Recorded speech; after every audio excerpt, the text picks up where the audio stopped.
Let's get real. Welcome to the Daniel Stee Podcast.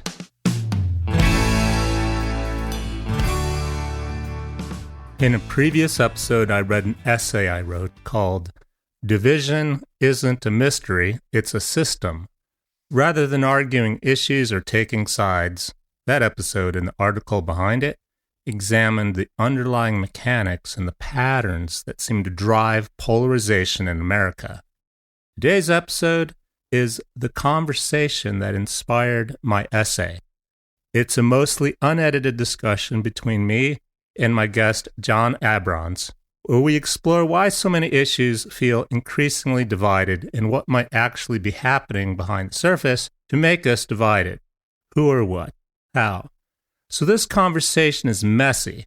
It reflects what thinking looks like while it's happening, not after it's been cleaned up for clarity or to persuade somebody. John and I don't agree on everything. That's the point. The value in this conversation here isn't consensus and agreement. It's the process of working through a complex problem without collapsing it into taking sides, a belief, or prematurely coming to a conclusion and certainty. Hello there, John. How are you today? Good. How are you? Good. Freezing cold up here in the Northeast. I wanted to discuss, the right-left, the diversion. Yeah. Mm-hmm. But what I'd like to do is take a step back a little bit in terms of history and just talk a little bit to begin with about how, there have always been elites in power, whether they be kings or emperors. And throughout history, they've always had to justify their position of power. And in the old days, when they were kings, it was the divine right of kings to rule. They literally thought of themselves as gods on earth, and God had given them permission to rule over all of the subjects. And people bought that. Everybody has a master is what I'm getting at.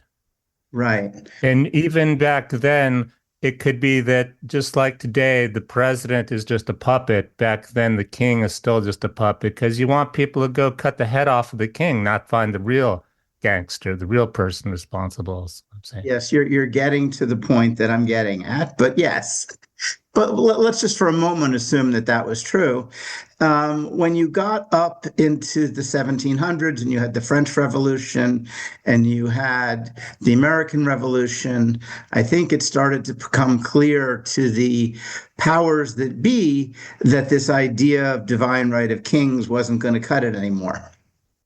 Well, they're getting their heads chopped off. So whenever you feel you're in trouble, like you're the quarterback at the Super Bowl, you change your game. You can do the running instead of the passing or the pass.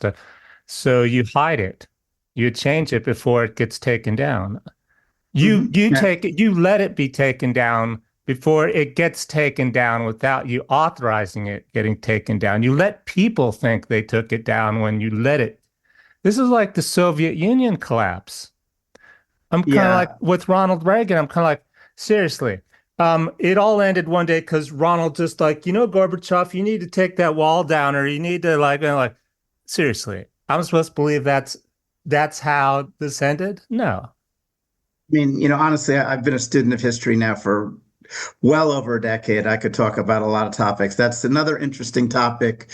Well, yeah, what I was going to say is I think that when they realized that the whole king thing wasn't going to work, I honestly believe they invented democracy.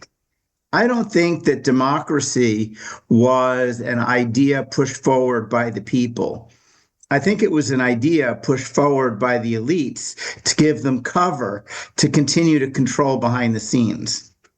And I think they did that, and it was very intelligent, and it's worked fabulously well. And it goes to the old idea, which is divide and conquer, which, that idea goes back to the Romans and before, is if you get the people to fight among themselves, they won't notice who's actually controlling them. And that goes to just to do the parable of the ants very quickly, which I sent you. That basically states if you put some red ants and black ants into a jar, they will basically act peacefully amongst each other, walking around the jar. But if you then take the jar and you shake it violently, all of a sudden the ants are flying all over the place. The red ants are thinking the black ants are responsible. The black ants think the red ants are responsible. And all of a sudden they fight amongst each other violently. When in reality, the only thing that's happened is the outside force has acted on them to push them into fighting amongst each other instead of realizing what the real cause of their problem is. And I think that that is a really good analogy to what goes on in today's So politics. what we'd rather have it's a defensive mechanism. Your first instinct, kind of like, your life's been threatened. But what you're suggesting is the answer to chilled out. Now, they can never actually know that it was a human shaking the jar because it's in the past and they can't really process that. Maybe that's beyond their, I mean, how would they know? Uh, but maybe what comes to mind, they could have just taken a moment and paused and not immediately tried to attack each other. Right. But I mean, obviously, we are not ants. We are people. We respond differently and have different capabilities. Yes, in the case of ants, I don't think they have the mindset. It's still a good parable, John. I'm sorry, it's the way my mind works. I'm processing it too deep. It's just it is what it is. It's a good. It's a parable. It's not intended to make you think that the ants had the capability that we do. But But we don't though actually know. That's the thing is we are like ants. We don't know the real reason for what you see on the news or read the narrative, the bad actor narrative. He's a bad guy. We had to take him out in Venezuela or whatnot. You don't know you don't know what's really behind you don't know you can't really see the human shaking the jar. right, you can't. Although, if you think about it carefully, and I've done this over many years, and I was born into a very democratic family, and I didn't really vote very much, but in any event, I always believed that Democrats were better because that's what I was told. And I remember when George W. got elected in 2000. I thought the world was ended because, oh my God, a Republican's going to be president. And of course, then came 9/11. So I wasn't entirely wrong, but not because he was a Republican. That's not the reason. I started to realize over time, when you think about it, that no matter who is president, or who runs the Congress or the Senate, whether they're Democrats, Republicans, they have both houses, no houses, things generally don't change. I said it when Obama got elected. People like, you got to watch this, Daniel, on television. It's history in the making. I'm like, haven't we said that before? And like, no, this time's different. You have to watch. How can you not be watching? I'm like, all right, well, talk to me in, 8 years or 5 years or 4 years, whatever. I mean, what essentially happens is as time goes on, the rich get richer, the middle class disappears, and the poor get poorer. And that happens. John, though, I have to add real quick. When I've told people this, 8 years later, like, well, it was the Republicans, slowing them down. If it hadn't been for the Republicans, he could have done what he wanted. That's the same old story too, right? Doesn't matter who's in power. It's the other side wouldn't let us do what we wanted them to do. Well, in reality, I don't think that either side is really in power.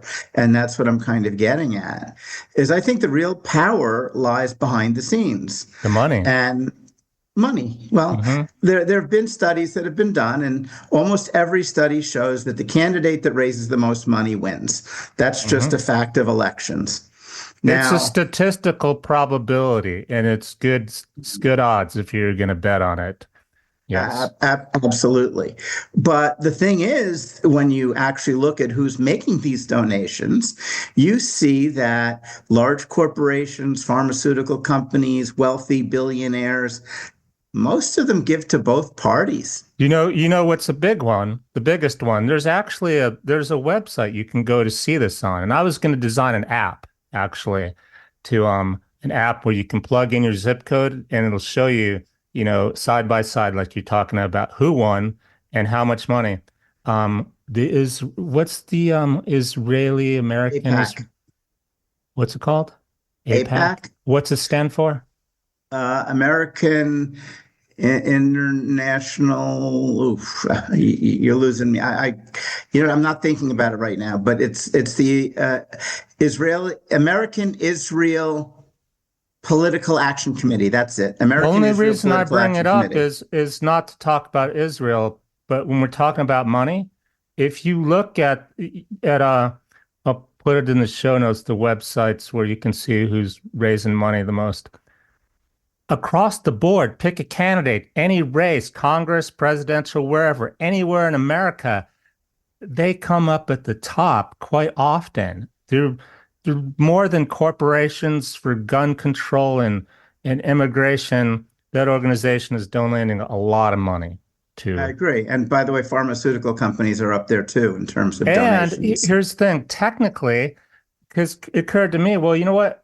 Would Israel allow now just to it's not about Israel. It's just pick a country. We'll call it Canada, or Canada's kind of maybe not people. Russia, or let's say Russia. Would Russia let me as an American have an organization that donated money to a candidate in Russia that actually was effective in changing the government there? No, it'd be illegal. And it turns out it's illegal in America too. There's a loophole that they're allowing that to happen through. Meaning you can't be from that country. Oh, okay, but I can make a friend in that country and he can do it. There's a loophole. Otherwise, it wouldn't make sense. And by the way, just to take a step back into another historical event, John F. Kennedy, before he was assassinated, was trying to get AIPAC to register as a foreign entity. He was the only time in American history that the United States did not give money to Israel was when he was president also. Mhm. And some think that's why he was assassinated. Well, I don't want to get into the Kennedy assassination, but I will say I think there were multiple reasons that he was assassinated, not just one. But Well, you got a lot. yes, Sure, make it easier. You don't like him. I don't like him. Yeah, how many bad friends does it take to do something like that? So back to the money and keeping us divided. It's certainly not helping. It might not be the only reason we're being divided, but it's not helping when your candidates are elected by the money. correct. But I mean, I think we're divided in so many other ways too. I mean, it's not just about politics and Republican Democrat. We've been divided male female, we've been divided black white, we've been divided Well, anti-vax, it we've been depends. Remember divided. the swimmer the guy who said I'm a woman. I associate as a woman, so therefore he won the trophy on the women's swimming team. So you can't even say that, really. Yeah, but I mean, what I'm trying to say though is that there are so many ways in which I believe we've been deliberately divided. I mean, I think feminism was used to divide us. I think that, all of this stuff has been done deliberately to keep us from ever comprehending, getting back to the ants, who's shaking the jar. I mean, there's some good intentions behind it. Take feminism, the job equality thing with pay and salary that happens still. I think the trouble is that to get change, you almost had to make people angry to go, get on my side to vote for this. And so the other people will take advantage of that, saying, oh, there's an issue we can get America divided on. Now let's pounce on that. I don't care what you believe. Let's just make them so they're going to be a catalyst for that. Unfortunately, it's kind of human psychology. Right. And by the way, I'm not saying feminism is bad, but what I am saying is that I think that to a degree, they took feminism and they weaponized it, which is where you get this idea of the matriarchy and how terrible men are. And, Anything that gets labeled, this is like an engineering approach now. Anything that gets labeled as and categorized to which there's no exception for us or against us, like you're feminism or you're not, is not gonna solve the real problem. no, it's not. It's just going to create more problems. And I mean, I've seen this. I mean, I think that black people and white people are both hesitant towards each other because of the propaganda that's been put forth. Now, I'm That's not the going to. other thing I didn't understand when it came out. And mind you, some of my best friends are black. Um, when they say, was it black people matter too? I'm like, that presupposes the red and the yellows don't matter or what? I don't get it, man. Tell me what just happened because I haven't watched the news today. And where are you going with this? Like, I didn't get it. I still don't really. I understand the reason, but I don't get the logic behind it. The logic behind it is creating separation. And if you want to go back a little bit in history, a lot of this started in the 60s with Operation Mockingbird. I don't know if you're familiar with that or not. Are No, but you? Or I'm should, thinking if I'm a black person, and I will admit I'm a white person, so I can't, I will never really understand what it's like to be in that kind of where you're trapped. But I think you got sucked into the movement and didn't really think there's a better way to frame it. Because again, what uh, about the red people and the yellow people? Why not just all people matter? Something like that. that's what I thought. Although honestly, if you said all people matter, you were considered racist, which is really weird. But anyway, Well, who consider? I don't consider me racist. So who? When you say you would be considered racist, I'm saying the media, the politicians, which is you part know, of our division problem. Now we're getting to what's causing the friction.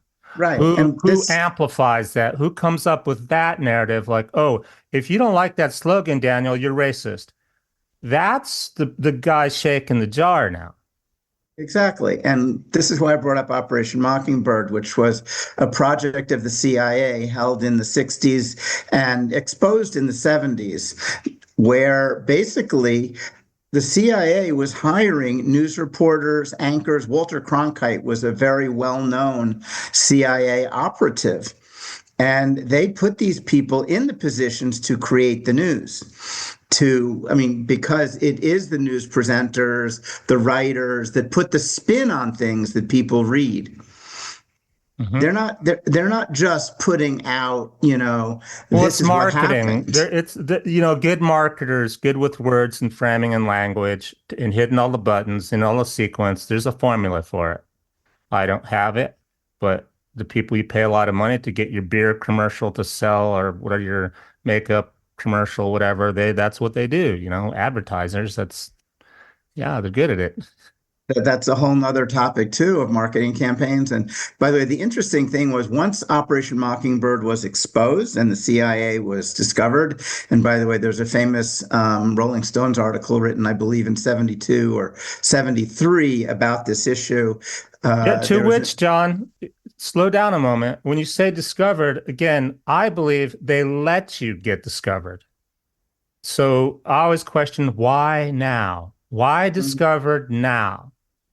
good question. They wouldn't let that go public that far if it really hurt them. They're letting it be discovered. I think you're right. I think it is exposed deliberately at some point. They, of course, promised at the time they would stop doing it. Or it's like Personally, it's like Facebook moderation. It's not that they let it be discovered, but they either suppress or they allow information. They control things. So yeah, so they let it, someone was going to break the story anyhow. Hey, there's this MK, there's this operation. I investigated. Normally they decide what you're going to see, what you're going to mhm. hear.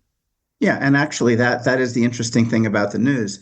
Whether you're quote listening to CNN or Fox or whatever, most people who listen to mainstream news take the point of view that they're being told the truth.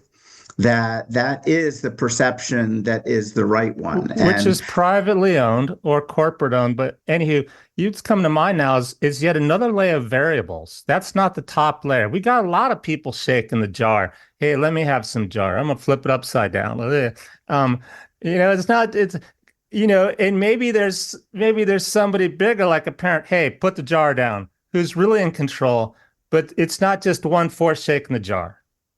I agree. It's multiple. And what I was going to say is that it has many functions too. It's not just to get us fighting amongst ourselves, which of course is, I think, the main focus.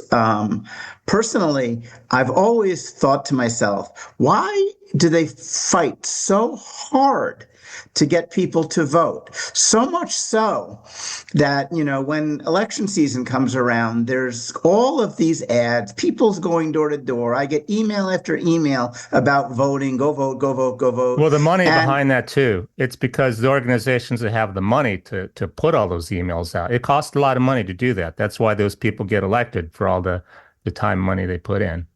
right, but what I'm saying is these are people not saying vote for a specific person. They're just saying vote, vote, period.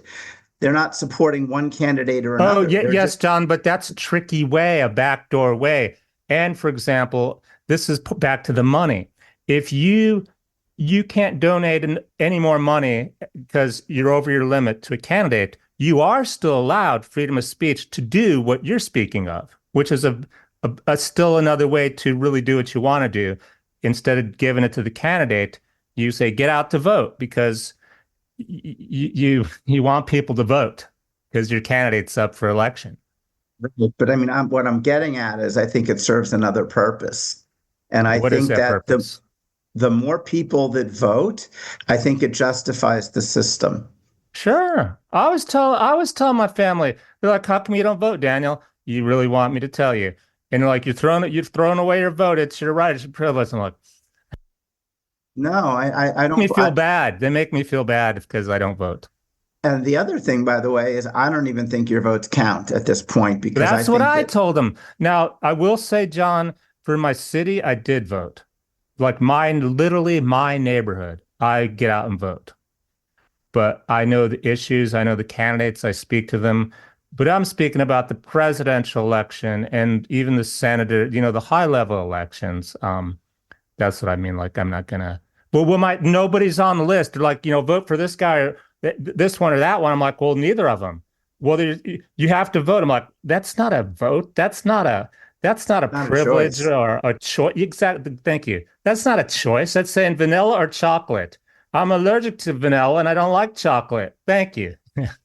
That's why so many times people say they're choosing the lesser of two evils, and it's like, why should you be choosing the lesser of two evils? And by the way, there was a very interesting study that was done, and I haven't done enough looking into this by a high school student who actually looked at all of the American presidents. I don't know if you know this. And if you look at every president, with the exception of one, Martin Van Buren, every single US president has a common ancestor. Yeah, I know the story. Um, the voting, lesser evils. I like to focus on solutions, and we've been talking a lot about problems and being divided. And I even hear it from people who visit from outside the country that I run into foreigners. They're like, divided. You guys are going to be civil war. What's the solution, John, to not react, to think better? Well, I think first of the first solution is to understand what the purpose of the division is. And I'll even go very current. And if you look at what's going on with ICE right now, and the two murders that happened in Minneapolis, horrible thing, by the way. I'm not, I'm not going to say anything other than that. However, if you look at the news coverage and the way they are covering it on different channels, mind you, they take an issue like this and they want you to pick a side.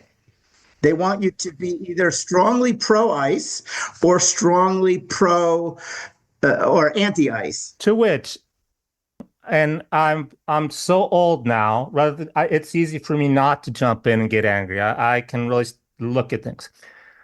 A friend sends me the thing on Facebook.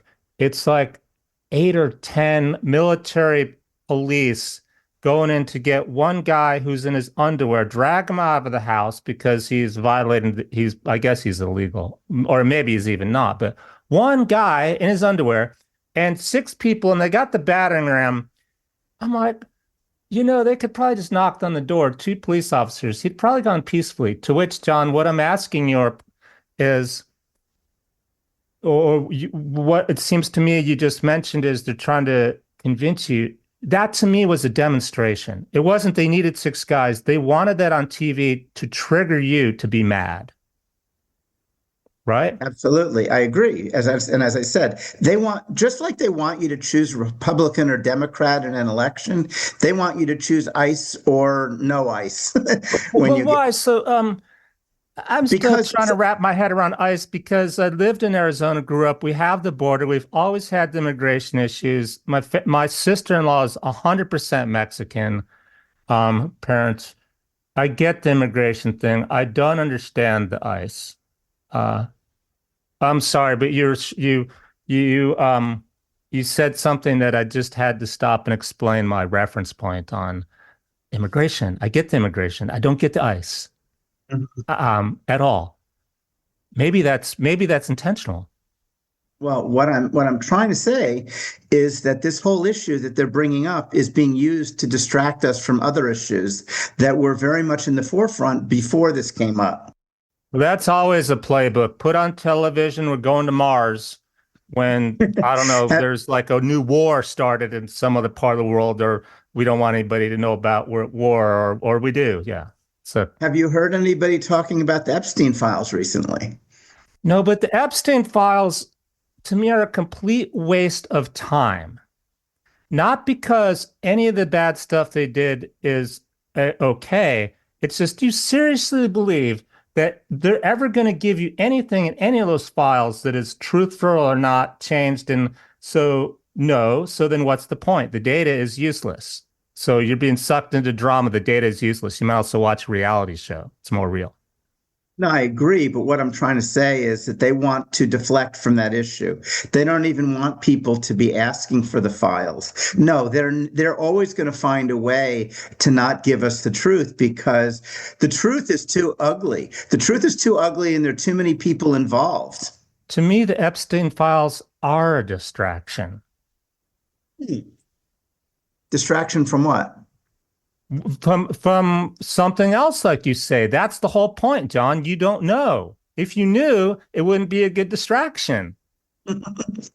Well, in some cases, I do know, but I mean, I do think that they're trying to distract us. If you want to take a leap here into all that's going on with data centers and AI and the rolling out of the control grid, the putting in of, cameras everywhere, Palantir getting a large contract from Trump, building all of these surveillance and data collection systems, which ultimately will be used. It's because all these are good stories, right? But let's say I own the newspaper.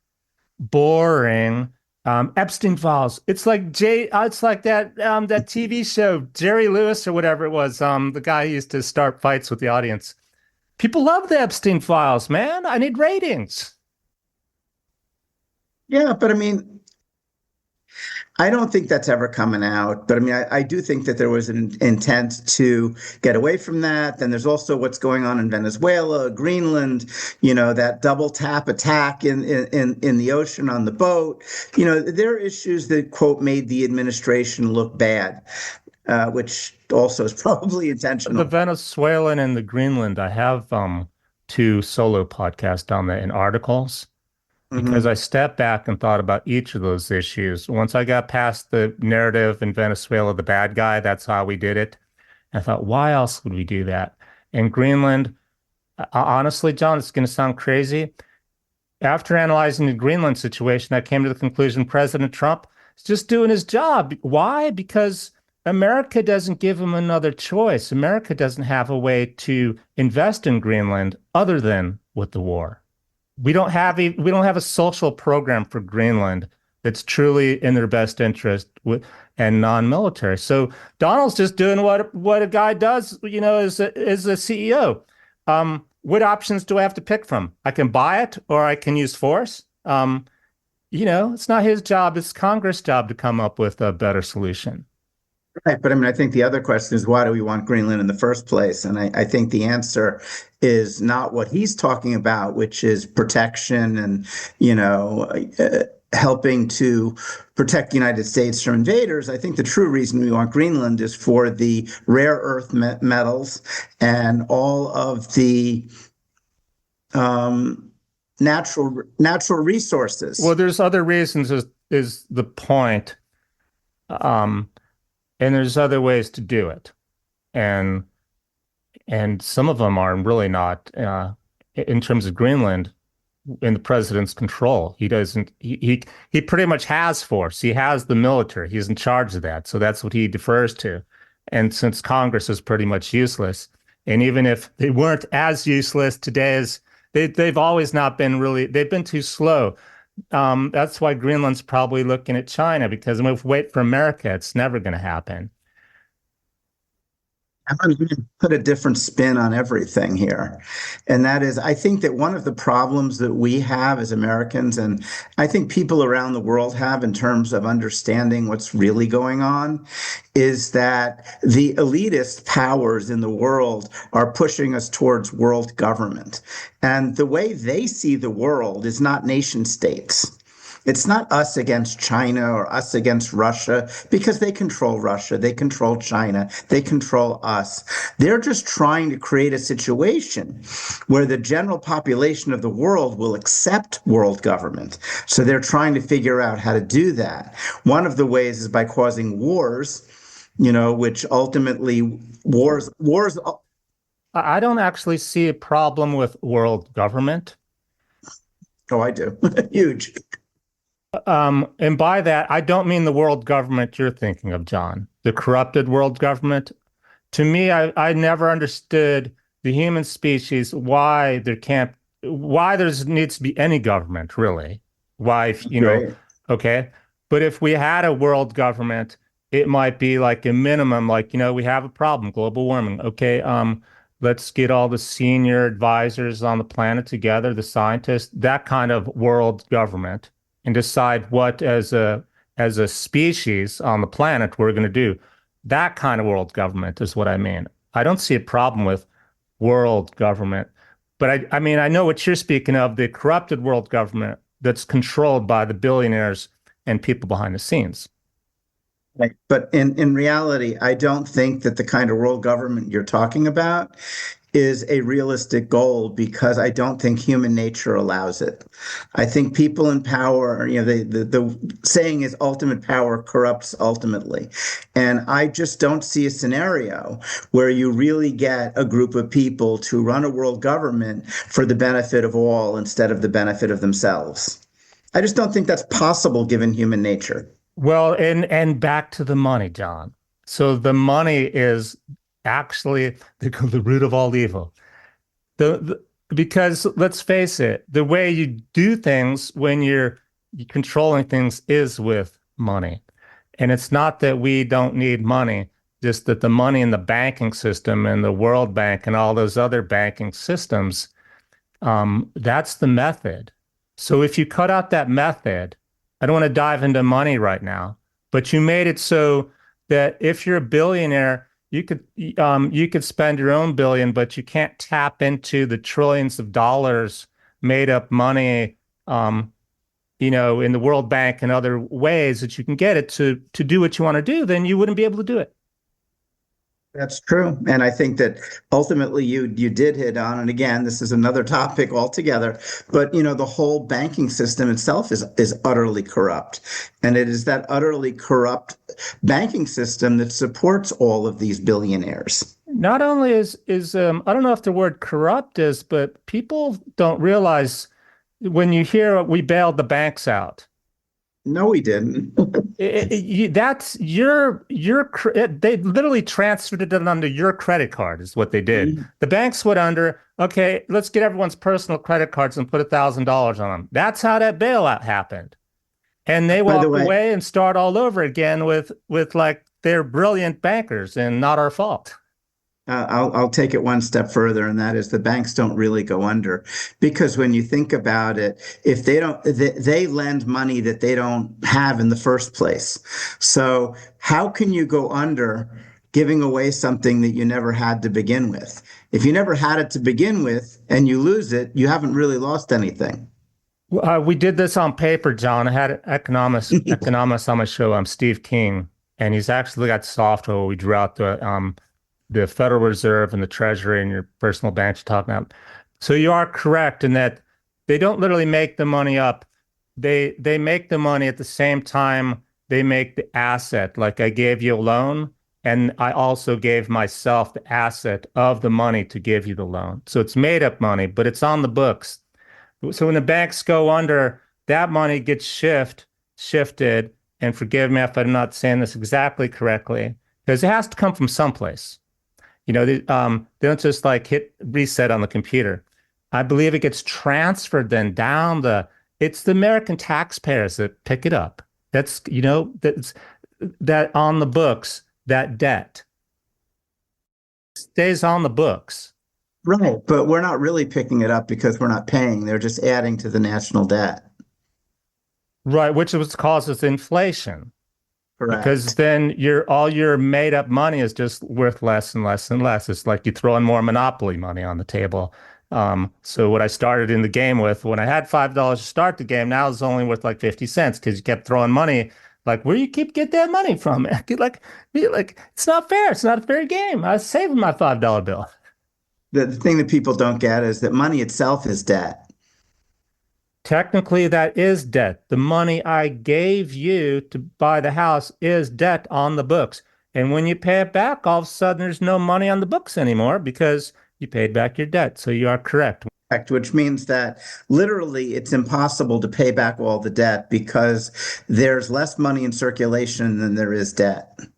Right. You would have to print more money. My way of solving this and getting the world government is the money is not made up at all. It's credit. It's basically what money it used to be. We were talking about history before. Back in historical times, before this new banking system on books and computers, it was your credit. So in my fair world banking system, to where we wouldn't have the corruption because you can't make up money, I would say, John, you're worth 500,000. And now on the books, you've used up all your $500,000 credit. Now, if you just want to go to Mexico and hang out for 5 years and come back broke, that's okay. You're never getting any more credit, though, ever, ever, ever. You can't get another credit card. That is your credit, you. So you would be enticed and you'd want to pay it back so you can carry on. The key is there'd be no interest. People would be able to pay off their loans. They wouldn't go into debt, student debt and credit card because the interest, there'd be no interest. Why should there be? It's your credit. It's another complicated rabbit hole in terms of it comes down to everyone needs to make some money down the pipeline. It's a Ponzi scheme. So the local Right. bank's making some money and the Federal Reserve's making some money. And then the top of the chain world bank's making some money. It's a Ponzi scheme. Yeah, exactly. But let's take a segue back to where we started. Yes, division. We're trying to keep the red ants from fighting the black ants because if they had just waited a moment, the jar would have quit shaking, maybe. Dream of what would happen would be that we have a presidential election and nobody votes. I think that would really shake up the system. Or I don't think it's going to be nobody, but if you had a dramatic drop in the number of people voting, that would actually be a solution. And by the way, interestingly enough, I forget the country, so I don't have the example, but there is a country where that happened. I'm sure they have a playbook for that in America. So if I think about a picture where I didn't vote, you didn't vote, what would be on the screen? There would be some people that voted. They would put into power still who they wanted in power. And then they would just say, see, you should have voted. People going, see, Daniel, I told you we should have voted. That's what would happen. They'd blame us still. There'd be more division than ever because people would see, we should have voted. Those 10 people that voted, they decided who, and those 10 people aren't real people, by the way. They make those numbers up. It can't be too big of numbers because then you'd know it was fake. But By the way, that's why I believe your vote doesn't count anyway, because if you go back to what Stalin once said, and I love to quote famous people, he once said, "It doesn't matter who votes. What matters is who counts the votes." yeah, we get into I quit voting when Gore didn't get elected. because I voted for him. And that was the whole scam, the whole hanging Chad, Florida, this and that. And it was the Supreme Court that decided. So that's when I hung up the hat. But just in case you think I'm a Democrat, prior to that, I voted for senior George Bush. You can call me on both sides to the extreme. Well, I'm a nothing. I don't vote at all. I don't support anything Trump does. I didn't support Biden. I think that personally, I think that all of our politicians, certainly at the upper levels, are all puppets. They're manipulated by other people. They're manipulated by who funds their Hmm. campaigns. Yeah. And that's who they respond to. Have meetings with who gave them money. I can't get into those meetings. I I voted mean, for him. just a very quick, Miriam Adelson gave $200 million to Trump's campaign. Oh, back to solutions, John. Well, Yes. let's talk about how we're going to change the world, just besides talking like we're two workers on break, working in the factory, complaining about how bad life is. Well, for one thing, I think people, when they see something happen, such as what's going on with ICE, such as, anything, Trayvon Martin being murdered, or, any of these events, 9/11, anything, any event that is a big event that draws a lot of media attention. Hmm. I would suggest the first thing to do is to take a step back and not get emotional about it. Hmm. And basically ask yourself, what is happening besides this that I'm not seeing, that they're not showing me? Let's use the ice as an example and stay nonpartisan, which sounds like it's easy for you to do. What do you do? I see it on TV. I see the six guys dragging the guy out in his underwear in the snow. They're dressed in, army fatigues. He's got no chance. What am I to think? Well, for one thing, and I know this is a lot of people aren't going to agree with this, I don't believe in protesting anymore. Honestly, I used to believe in it. And when all of the COVID restrictions were out there, I was protesting against them. And I would I agree on re you, the protesting, and no disrespect to those who protest, but because I too have been a protester. I've almost thrown myself under the bus and got taken to jail. Thank God I've like, no, Daniel, that's not going to help anything if you get taken to jail. It won't change anything. It's over in a moment. And I stopped. I think, I almost wonder if that's part of the show too. Getting people to protest. They like to feel righteous. Let's pretend I'm a soccer mom watching this. I'm not going to protest. What next on the list? Because I'm still pretty angry. Dang, that's wrong. What next do I do as a soccer mom watching this horrific thing? I think it's wrong anyhow. What next? For one thing, you can try and calm other people down. Calm yourself down, first of all.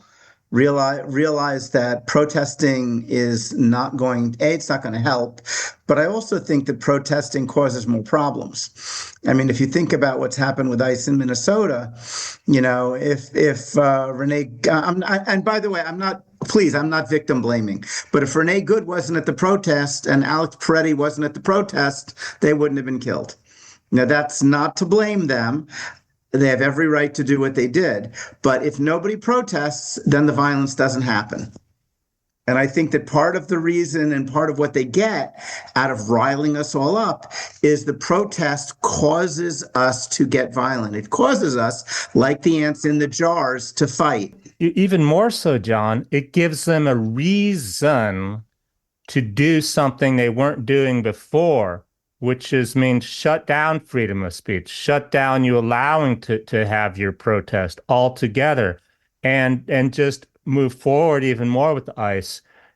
They're going to use that against you.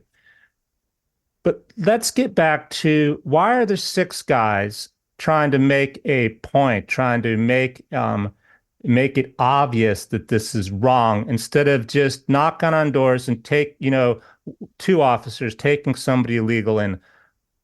Why do they want this big ICE thing on television like this? Well, divide us. You say divide us. Well, they want division. They also want chaos. Another one of the sayings is order out of chaos. So, one of the things they want to create is chaos, emotion, people acting without thinking. And that gives them the justification to do a lot of the things that they might want to do. As you say, like shut down free speech, etc. So I'm superhuman now, and I've slowed myself down. I've seen it on TV. What next in terms of, I still think that's wrong. What should I, how should I react? Which makes me question, what is ICE exactly? Why is the president pushing for this? What kind of questions might I ask the news is not giving me so I can really figure out what's happening? What's happening is the question. What's really happening? Well, first of all, one of the other things that I would do is take a broader picture of things. I mean, for example, you have all this ICE stuff going on now, but if you look at it, the previous 4 years during Biden's administration, people were pouring over the borders. So you could ask yourself, was that allowing that pouring over the borders of illegal immigrants in order to set up this whole ICE situation? Right. You look at the time frames. Same thing with Venezuela. Venezuela's been going on, I'm just guessing 20, 30 years I mean, I heard about Venezuela the first time. Seems like 25 years ago. Why now? So what you're saying is why now? And what has changed? What was the story then? And what's the story now and why things different? The other thing I'm saying to do is to back up and take a broader view of history. Don't just look at what's going on right now, but also look at what led up to it and why it's happening. And also think to yourself, maybe this was planned. Maybe there's a reason for this. Well, I totally believe that ICE is, it's special right now. There's this particular reason. And what is it? How do I find out? Tell me what you think it is. Well, first of all, that's all critical thinking. And I think that, again, if you have a perspective of where the government wants to take us ultimately. And I think that we are ultimately being taken into a digital world with digital currency, world government, mass surveillance, social credit scores. If that is what you believe their ultimate goal is, then you need to look at little events that happen like ICE and say, how is that pushing them in the direction that they want to go? Well, the question I have for you, John, is what do you think? Why do you think they want me to be mad about ICE? Not just do ICE. Why do you think they want me to be angry about ICE? They want me to not just know about it, they want me to see how bad it is. Why? Because, first of all, they want you to be violent. Because violence allows crackdowns. Ultimately, it could allow martial law to take place in Minneapolis. You've already seen the National Guard. The protesters, but imagine if nobody had protested. Well, then that wouldn't be happening. Oh, so you're saying that I'm starting to understand now, thank you, that the intention of showing me the ICE raids on how ridiculous the use of force was to make people get angry enough to protest. They wanted you to protest. It's in order to cause an emotional response. And I'll say this about a lot of things. Basically, most of what the elitists do in order to manipulate and control us is get us into our emotional mind and away from our critical thinking. Okay, so what you're saying is that, and this is why you couldn't answer me directly when I asked you why ICE. It has nothing to do with ICE itself and immigration itself. Although that's a polarizing issue, that's not why that's on TV. It's on TV to make you angry and upset, and then eventually protest, have it play out as we've have it been played out. Exactly. And I believe that, if it continues like this, it will get more violent. And I'm hoping that it doesn't. But, I'm a believer that violence always begets violence. I don't believe that you bring peace with violence. I don't think that ever works. Let's work it the other way. I see it on TV and I'm going to hedge my bets now. It's almost like, it's something that's dangerous. Like, Daniel, hold the line, like stand down. It's kind of look, are you sure? Are you sure? Stand down. So no matter what I see on TV, and I mean it's staged too. They're picking the places to make the algorithms are picking the most violent places to put on your screen.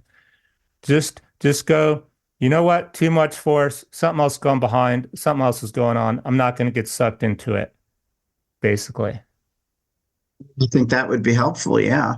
But I mean, I think the other thing that you can do as one who is going to be calm is perhaps talk to your friends, talk to other people, and try and calm them down as well. Because the more people we can keep calm, the better off we'll be. And that's very hard to do because you lose your friends. You will lose friends. And I've lost a lot of friends and family too. And Family's where I draw the line. Okay, so I have a rule when I go over family, no matter what they watch on TV and what they say, I just go, "Oh, so tell me more about that. Why do you think that way?" I mean, I hold it, I stand down because family's where I draw the line. I'm not gonna play this experiment with my family. I'm gonna let my family win, is what I'm saying. everybody's different. And, Especially you. Don't let them divide us. What are you talking about? You're telling me they divide in your family. no, I'm telling them the truth. And if they don't want to hear it, then that's not my problem. My life has been much better. To say I pretty much stopped doing it too. I did it a lot during COVID. I really felt a desire to try and get my family to not take those crazy shots. I failed in every aspect, but I honestly felt it was a matter of life and death. And I thought that it was more important to speak up and take the chance. So for that issue, I did not keep quiet. Well, this is like, an expert witness work or something's like, what do they call it? Not supposed to be disclosed. Is kind of like if somebody's life's in danger, then you kind of got reason to not have to be subpoenaed to let information out. So, in my own family, I'm sure once in a while I sneak in there. But what about this thought? Have you ever thought about that? And then they go, yes, we have I let it go then, like just make sure you've heard the other side, right? Okay. Yeah. And the other thing that I want to bring out, because we talked about divide and conquer, but there's another issue. Have you heard of the term controlled resistance? Now my engineering mind's trying to picture resistance and it's controlled. Well, anti-lock brakes. In terms of people, like for example, if you take the COVID situation, there are a lot of doctors that have been speaking out against the COVID protocols, the shots. I would call some of them controlled resistance in the sense that one of the other strategies that the elitists use is they play both sides. Sure. In other words, what you're saying is they will let so many select people tell you the other side of the equation, the other opinion, the other side, so that you can say, see, we've shown both sides. They do it on the news all the time. They pick who they're going to represent for the other side. Yeah. Well, it's not just that they allow it, they are controlling it, which means that these people are allowed to give a certain amount of information, but there are certain things they are not allowed to do. It's even more sinister than that, John. They pick people who they know without even having to train them are going to sound like the opposing view, but only enough. They cherry picked him because they have the alternative thought just enough to present an alternative thought, but not a good one, not the best one. Mm-hmm. And also, I think that they sometimes pick people who will tell the truth but sound crazy. When I think of that, I think of Alex Jones. Now, I mean, yeah, because then you can point and go, yeah, he's crazy. But the truth is, if you look at Alex Jones and you listen to what he said over the years, a lot of what he has said has actually been true. However, the way he presents himself, the methodology, he presents himself like a freaking loony crazy guy. So even though he's talking truth, a lot of people aren't going to listen to him because of his presentation. And I think that's I deliberate. kind of started to question him when I found out about how much, which could be disinformation, it's on Wikipedia, how much money he made off the pills that he was selling people that were supposed to protect their health against everything bad, which when someone had him analyzed were nothing but sugar pills to keep it simple. He seemed to me a good businessman, which you can be, fair game. You should be able to make a living, but it sounded like he wasn't totally honest about how he capitalized on, if it was truth, how he used it to his advantage. So, Oh, but what I mean, when he talked about the deep state and all that stuff and globalists and, the push for world government, all of that is true. And so yeah, all of, except John, again, you know that I know what you know that I know, you know that I know that I know what you know. Like I get what you're trying to say. All these are big terms that can be defined differently, though. You can take them out of context and twist them still. What could have been true even with Alex Jones, his interpretation and presentation is never 100% accurate and the truth.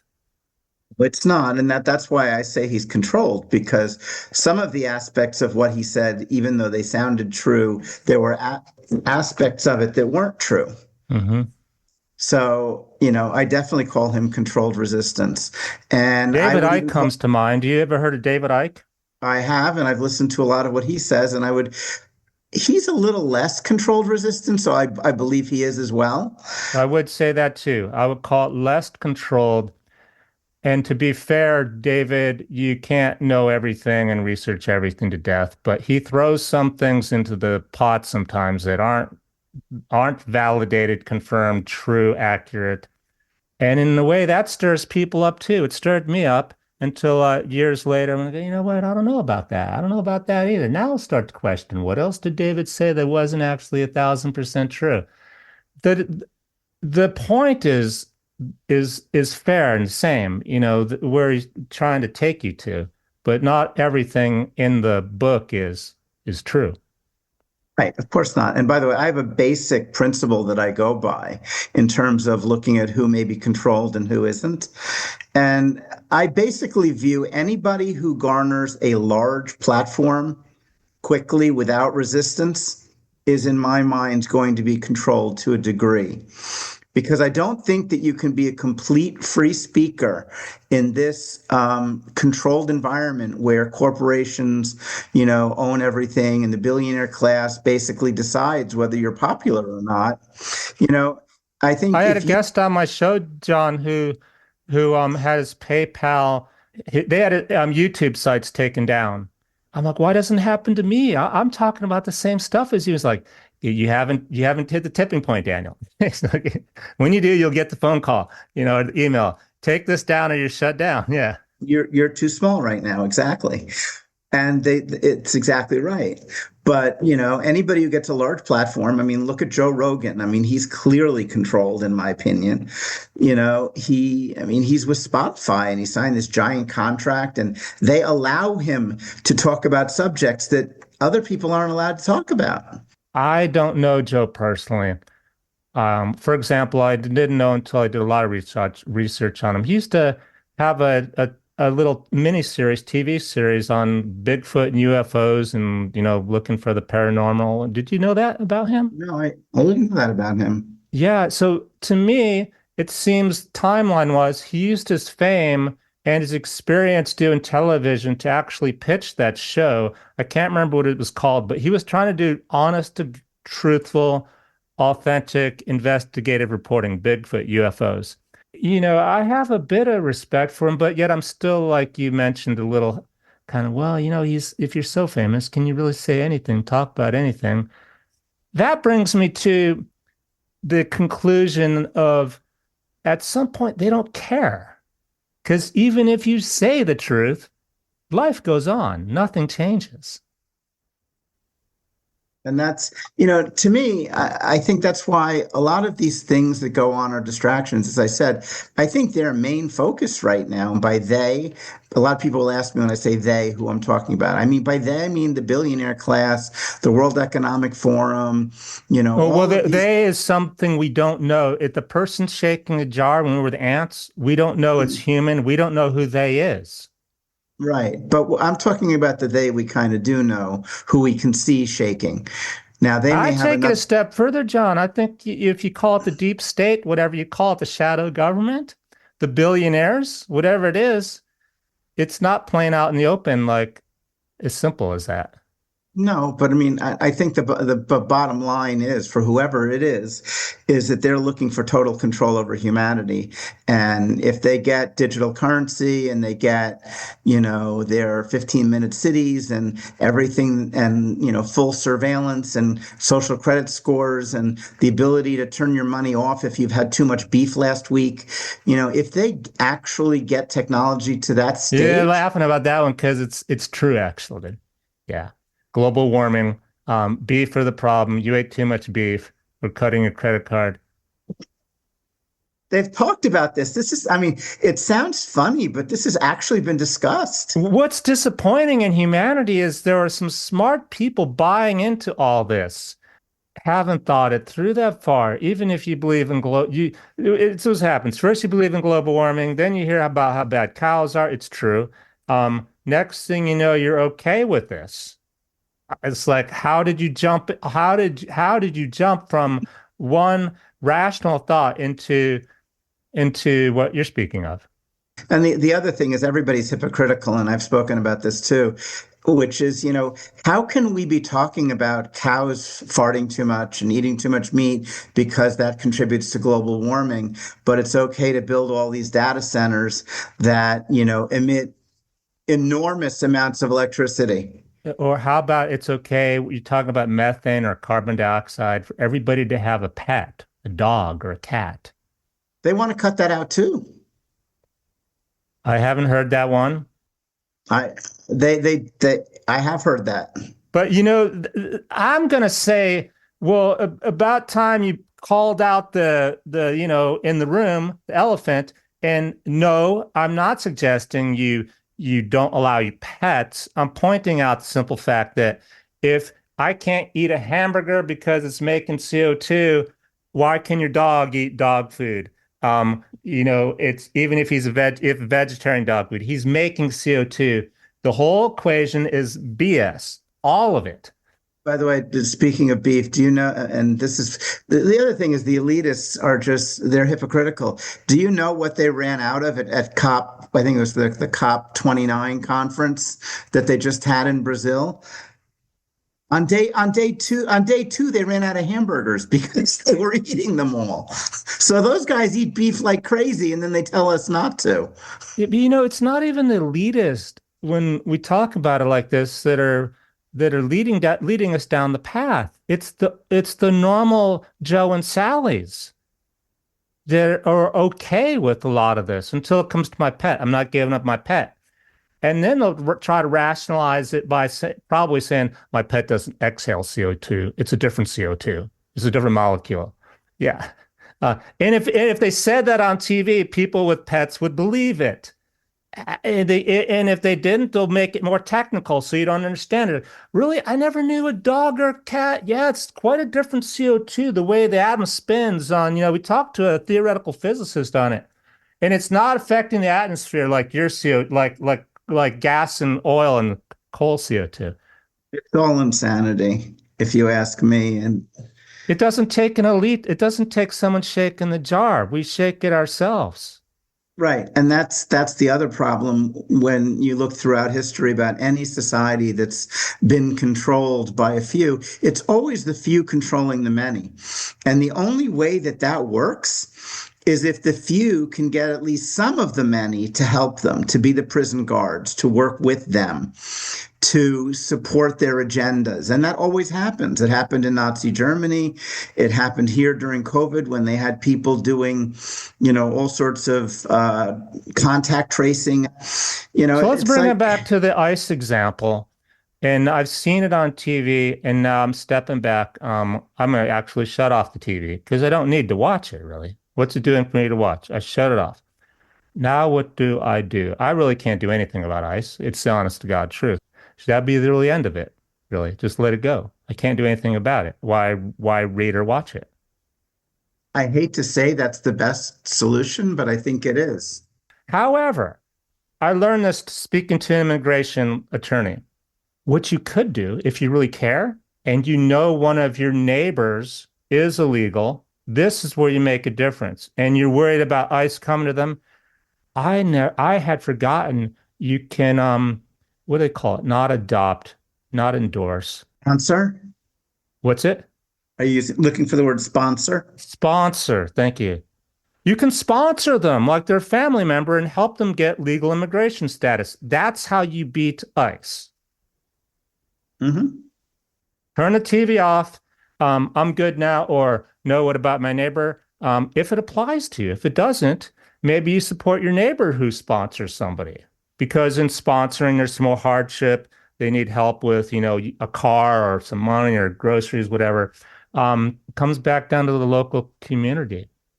Yeah, I mean, I think that honestly, if you're looking for solutions, and this applies in almost anything, I think the best solution that we have as a nation and as a world is having local communities support themselves, getting away from centralization, where everybody relies on a big, powerful central government to do everything for them. I think that is very dangerous. No, but I mean, I think if you look back in history, I mean, even insurance, we didn't always have insurance companies, you know? In the old days, and I'm going, well, I don't exactly know what time frame I'm going back to, but communities used to insure themselves for medical insurance. You know, the local Catholic group would get together and people would make donations, and that money would go towards people who were sick when they needed it. And it was not big companies doing it, but local communities and local community groups coming together and basically solving their own problems. And I think if we take a step back from this major centralization of everything, where we have a central government dictating everything, from what we can eat to whether we can have a stove or not, and all of this stuff, to local small communities making their own decisions and making their own operations, that would help. That would be a big solution. That's why I've voted locally. Yes. Although I got to say, I think even a lot of local politicians are corrupt, and that some of that comes from my and Jen's investigation into data centers and how they're. It's linear. The more, I mean, you can get the data online. The amount of money you need goes up. So Well, yeah. that's the corruption because somebody's paying to help you get elected. Yeah. Even locally, it can happen. But as I said, I think the biggest solution would be local communities doing things for themselves, local supporting local farmers, supporting local businesses. I call it defunding the elitists, meaning don't buy from Amazon, don't use Facebook, don't use any of their large platforms if you can avoid it. So back to the ICE situation. If it hadn't been ICE, they would have probably found something else to put on TV to make us angry. I'm going to start to sound really negative or hopeless for a moment because your TV and your Facebook, the algorithms and your YouTube are being controlled to feed you what they want you to see. Shut it off. I already do. We said something real important, which is, you what to do. I think we both said nothing, right? Unless it's in your neighborhood. What I'm saying, I'm not saying don't do nothing, but I'm saying don't respond violently. Don't respond violently. Don't respond with anger. Try and communicate and talk to people with different views. I think that they've been so good at dividing us over the last, whatever, 6, 7, 8, 9 decades, that, I couldn't believe it in the first Trump election, where people were saying things like, if you voted for Trump, defriend me, and, saying things like that. And I'm like, people who were friends for. John, I live in the West where in between two states crossing the border, it'll go from, yes, you can't wear the American flag on your hat or your hoodie to there are American flags hanging everywhere and painted on the curb. And depending on if you cross the border from one town, you're either a really bad person or what's up. Yeah. I mean, I think that we have to start accepting people with different views, communicating our different views, and realizing the most important thing, which is that as human beings, I don't care what color you are, what race you are, what gender you are, none of that matters. We have more in common as humans with each other than we have differences. And I don't care what the differences are or how severe they are. We have more in common than we have differences. And that, to me, is the most important thing to keep at the front of your mind as a good human being. You said that very well. Beautiful. Thank you. And, we got away from that. And to be honest, I had two people defriend me on Facebook because I didn't want to take a political stand, because I said that I don't believe in parties. I don't believe in red versus blue. That actually got me banned. That's like, that's weird to me. It's like Wow. Yeah, I'm processing the back end of that, John. Like you did the right thing. You weren't extreme. You didn't even say, I'm Republican instead of Democrat. Why are you? They still defended you. We still got divided, but we're not really divided. We're both still here. How does it end? like, why can't people just have a conversation? And there are other people that, I may make a comment and the comment may disagree with their point of view. And I'll get comments back like, I don't want to hear your point of view. Essentially, they'll say, I don't want to hear your point of view unless you're supporting mine. And I'm like, how did we get to this point where we can't hear ideas that are different? I think I'm answering my own question in my own head as you speak, thinking about it. You helped me paint a picture. We're separated now, but it's not really my fault. I didn't say anything offensive. I just wanted to talk about it. They disagreed, so they defriended me. That's exactly what your elite or whoever you want, because that group of people is still in the game, and they're the elite are going to do what they want with the world because that group of people still in the game. Um, that's the end. That's how it'll end.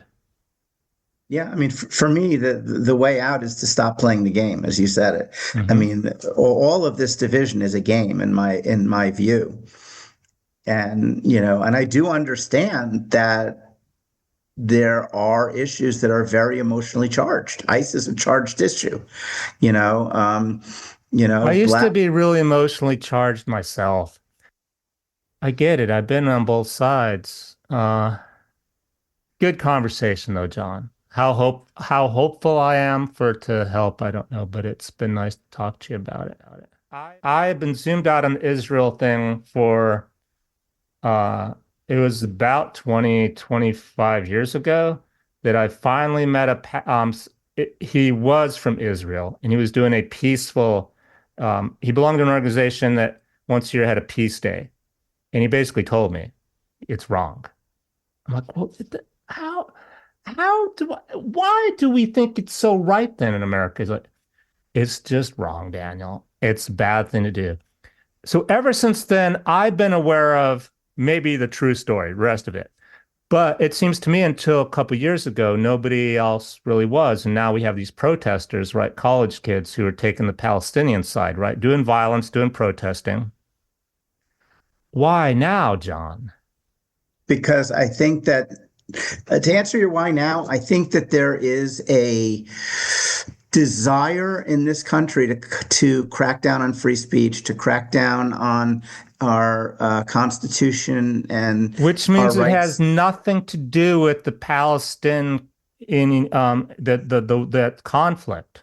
It's using the conflict for a purpose, to give reason to cut down on free speech, to call it anti-Semitism.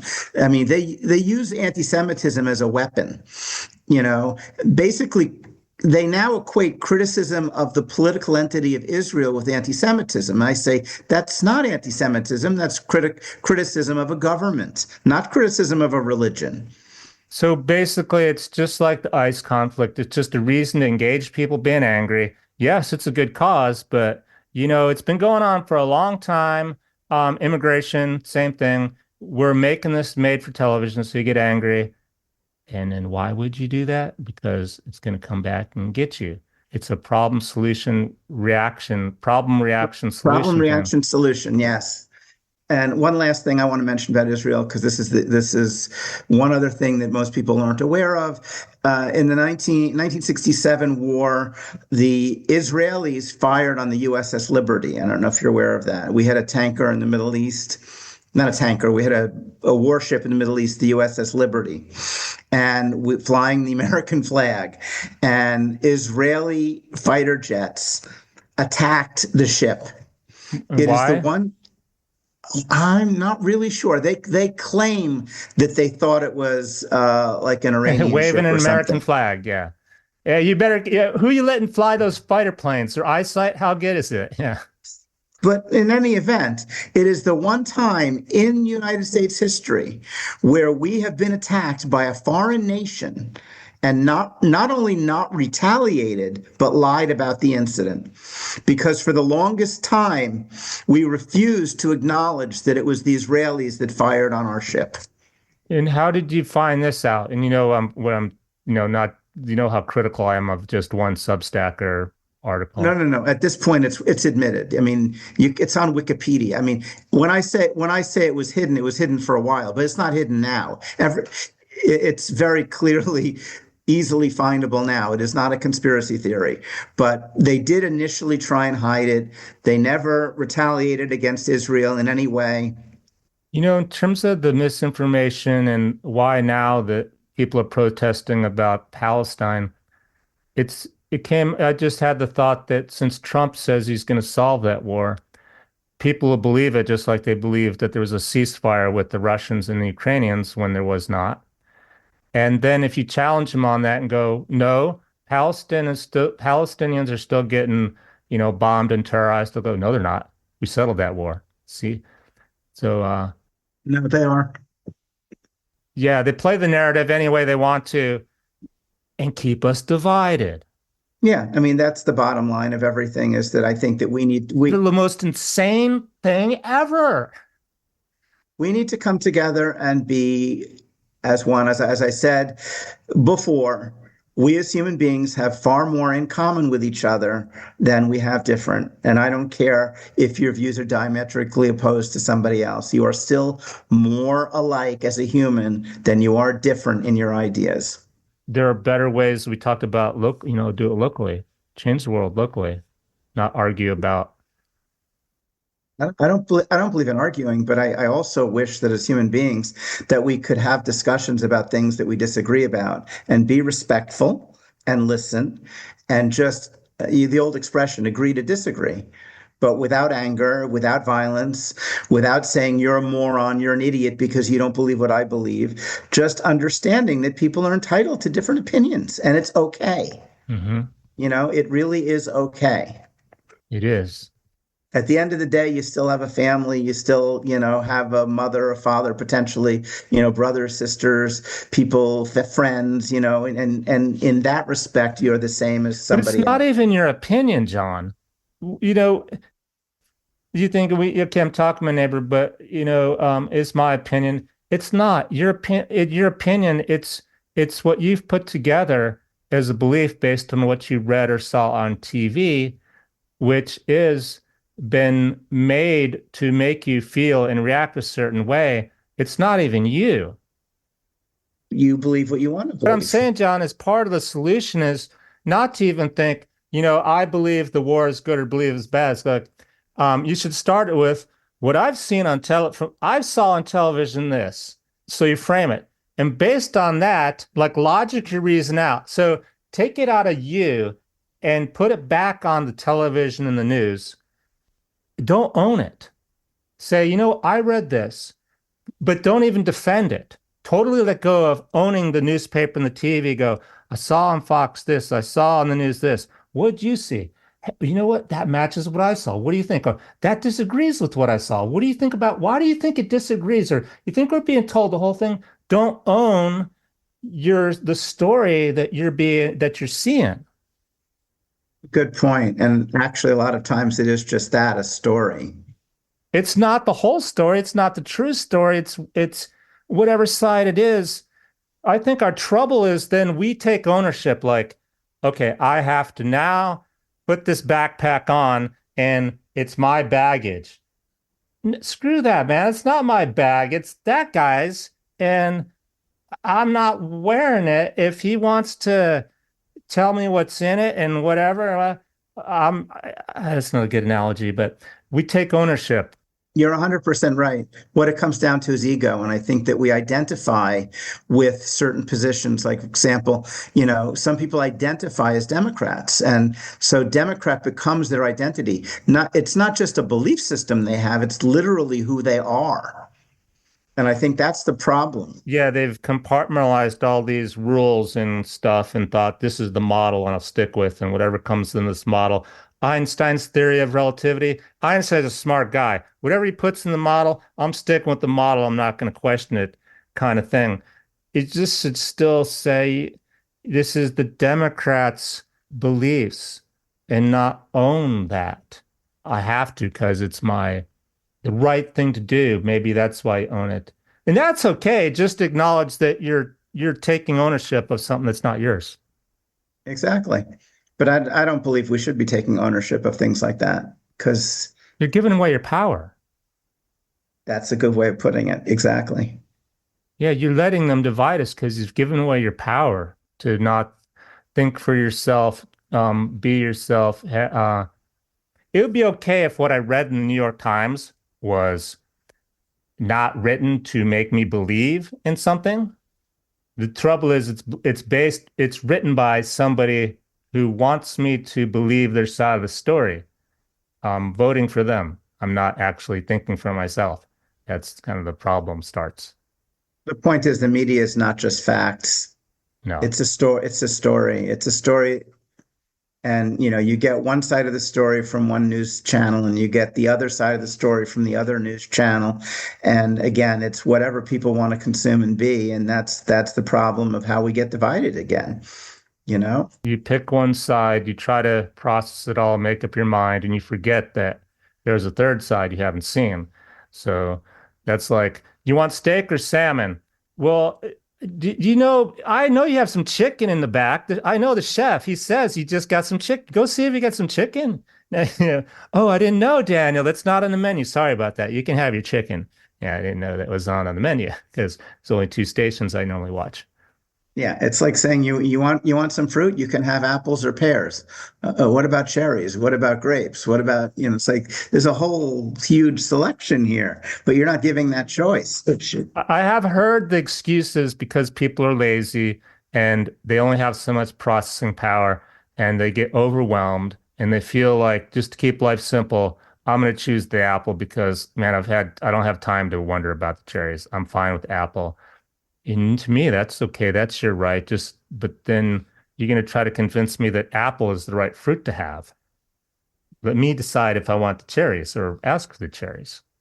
Exactly. And the other problem, by the way, is that I think too many people spend time just distracting themselves with meaningless information like, binging Netflix or, whatever television show they're going to binge. And they spend very little time actually critically thinking or trying to dissect what's going on or looking for different opinions or trying to see what's really out there and important in the world. They're just feeding themselves stories, books, novels, whatever it is. It's just distraction at the end of the day.